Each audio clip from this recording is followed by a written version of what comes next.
आमच्या इथे पडतो आहे पाऊस. सो मस्त असं मोसम झालेला आहे. मोसम आहे मस्ताना, पाऊस पडत असताना. त्यामुळे बोलली काहीतरी गरमागरम असं केलं पाहिजे. सो मंचुरियन भजी करते आहे.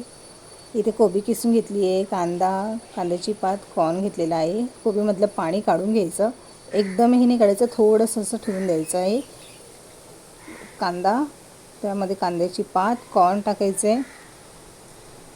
आलं लसूण पेस्ट मी घरी केलेली, बाहेरची घेऊ शकता. लाल तिखट, काळी मिरी पावडर, चवीनुसार मीठ ॲड करायचं. तुम्ही ह्यामध्ये कॅप्सिकम, गाजरही टाकू शकता. नाही टाकलं तरी एकदम तुम्हाला जर सोप्या पद्धतीत करायचं असेल तर गाजर, कांदा यामध्ये केलं तरी चालेल. आणि आलं लसूण पेस्ट. आता ह्यामध्ये कॉर्नफ्लॉवर ॲड करायचे आणि रेड फूड कलर नसेल तर तुम्ही ऑरेंज वापरला तरीही चालेल. आणि पाणी न टाकता यामध्ये मिक्स करून घ्यायचं आहे. ऑलरेडी कोबीला पाणी सुटलेला असतो, त्यामुळे पाणी टाकायची गरजच नसते. एक 10 ते 20 मिनटं रेस्ट करण्यासाठी ठेवायचं.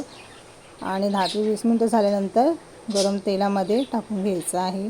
लालसर रंग येईपर्यंत तळून घ्यायचं.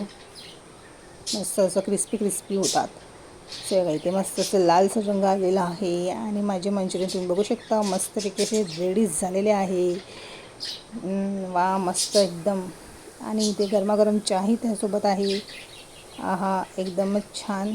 तर या मंडळी खायला. बाय.